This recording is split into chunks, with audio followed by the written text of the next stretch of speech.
ಶ್ರೀರಸ್ತು ಶುಭಮಸ್ತು. ಸಂಧ್ಯೆ ದುರಸಿಗೆ ನೋವು ಉಂಡವರು ಯಾರು? ತುಳಸಿ ಮಕ್ಕಳನ್ನು ನೋಡಿ ಮನೆ ಮಂದಿ ಕಿಡಿಕಾರುತ್ತಿರುವುದಕ್ಕೆ ಸಂಧ್ಯಳಿಂದ ಸಮರ್ಥಿ ಕಟ್ಟಿಗೆ ಸಿಲುಕಿಗ ಪ್ರಸಂಗ ಎದುರಾಗಿದೆ. ತುಳಸಿ ಅಚಾನಕ್ಕಾಗಿ ದತ್ತನ ಮನೆಗೆ ಬರುತ್ತಾಳೆ. ಮಾವನನ್ನು ಕಂಡು ತುಳಸಿ ಹಿರಿಯರಿ ಹೀಗುತ್ತಾಳೆ. ತುಳಸಿ ಮಾವನ ಮನೆಗೆ ಬರಲು ಒಂದು ಕಾರಣ ಇದೆ.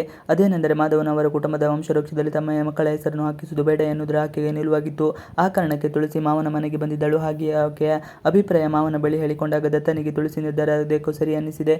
ಇನ್ನು ಈ ವಿಚಾರವನ್ನು ಸಮರ್ಥ ಹಾಗೂ ಸಂಧ್ಯೆ ಬಳಿ ತುಳಸಿ ಹೇಳಿಕೊಂಡಿದ್ದಾಗೆ, ನಾವು ಆ ವಂಶವೃಕ್ಷದ ಹೆಸರಿನಲ್ಲಿ ನಮ್ಮ ಹೆಸರನ್ನು ತುಳುಕು ಹಾಕುವುದು ಬೇಡ, ಅವಶ್ಯಕತೆ ನನಗಿಲ್ಲ, ಹಾಗೆ ನಮಗೆ ಆ ಕುಟುಂಬಕ್ಕೆ ಸೇರಿಕೊಳ್ಳಲು ಇಷ್ಟ ಇಲ್ಲ ಎಂದು ನೇರವಾಗಿ ಹೇಳುತ್ತಾನೆ ಸಮರ್ಥ. ಇದಕ್ಕಿಂತ ಮುಚ್ಚಿದವಾಗಿ ಸಮರ್ಥ್ಗೆ ಅಭಿ ನೇರವಾಗಿ ಟಾಂಗ್ ಕೊಟ್ಟಿರುತ್ತಾನೆ.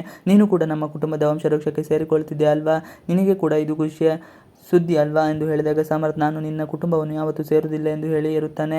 ಆ ಮಾತನ್ನು ತುಳಸಿ ಬಳಿಯೂ ಹೇಳುತ್ತಾನೆ. ನೀವು ಅವರ ಕುಟುಂಬದ ವಂಶವೃಕ್ಷಕ್ಕೆ ಸೇರ್ಪಡೆಗೊಳ್ಳಲಿ, ನನ್ನ ಹೆಸರನ್ನು ಸೇರ್ಪಡೆಗೊಳಿಸುವ ಅವಶ್ಯಕತೆ ಇಲ್ಲ ಎಂದಾಗ ಸಂಧ್ಯಾ ಅಮ್ಮನಿಗೆ ನನ್ನ ಹೆಸರನ್ನು ಸೇರಿಸಲು ಹೇಳು ಎಂದಾಗ ಸಮರ್ಥ, ನಾನು ಖಂಡಿತವಾಗಿಯೂ ನಿನ್ನ ಹೆಸರನ್ನು ಸೇರಿಸಲು ಬಿಡುವುದಿಲ್ಲ ಎನ್ನುತ್ತಾನೆ. ಇದನ್ನು ಕೇಳಿದ ತುಳಸಿ, ವಂಶವೃಕ್ಷದಲ್ಲಿ ನಿಮ್ಮ ಇಬ್ಬರ ಹೆಸರನ್ನು ನಾನು ಸೇರಿಸಲೂ ಇಲ್ಲ ಎಂದು ಹೇಳುತ್ತಾಳೆ. ಬಳಿಕ ಅಲ್ಲಿಗೆ ನೇರವಾಗಿ ಮಾಧವನ ಮನೆಗೆ ಬರುತ್ತಾಳೆ. ಮಾಧವನ ಮನೆಗೆ ಬಂದ ಲಾಯರ್ ಮರುದಿನ ಕುಟುಂಬದ ವಂಶವೃಕ್ಷ ಹೆಸರನ್ನು ನೋಂದಾಯಿಸಲು ವಕೀಲರು ಬರುತ್ತಾರೆ. ತುಳಸಿ ಹೆಸರನ್ನು ಸೇರಿಸುತ್ತಾರೆ. ಹಾಗೆಯೇ ಅವರ ಮಕ್ಕಳ ವಿಚಾರ ಬಂದಾಗ ಅವರಿಬ್ಬರಿಗೂ ಅಲ್ಲಿಗೆ ಅವರ ಮನೆಗೆ ಬರುತ್ತಾರೆ.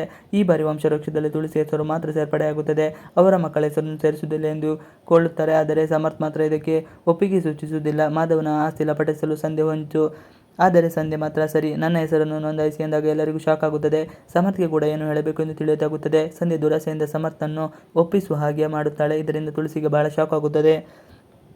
ಆಣೆ ಪ್ರಮಾಣ ಮಾಡಿಸಿಕೊಂಡ ಸಂಧ್ಯಾ, ಮಗು ಮೇಲೆ ಆಣೆ ಪ್ರಮಾಣ ಮಾಡಿಸಿಕೊಂಡ ಸಂಧ್ಯಾ ಮಾತಿಗೆ ಸಮರ್ಥ್ಗೆ ಏನು ಮಾಡಬೇಕು ಎಂದು ದಿಕ್ಕೆ ತೋಚದ ಹಾಗೆ ಆಗುತ್ತದೆ. ಸಂಧ್ಯಾಗೆ ಬಹಳ ದುರಾಸೆ. ಅದಕ್ಕೆ ಇದೀಗ ದತ್ತನ ಮನೆಗೆ ಬಂದು ಸೇರಿಕೊಂಡಿದ್ದಾಳೆ. ತಾನು ಗರ್ಭಿಣಿ ಎಂಬ ನಾಟಕವಾಡಿ ದತ್ತನ ಮನೆಗೆ ಬಂದು ಕುಳಿತಿದ್ದಾಳೆ. ಆದರೆ ಯಾಕೆ ಹೇಳುತ್ತಾ ಇರುವುದೆಲ್ಲ ಸುಳ್ಳು ಎನ್ನುವುದು ಯಾರಿಗೂ ಕೂಡ ತಿಳಿದಿರುವುದಿಲ್ಲ. ಇವಿಷ್ಟು ಇವತ್ತಿನ ವಿಡಿಯೋ. ಈ ವಿಡಿಯೋ ಇಷ್ಟ ಆದರೆ please like, share and subscribe ಮಾಡಿ. Thanks for watching video.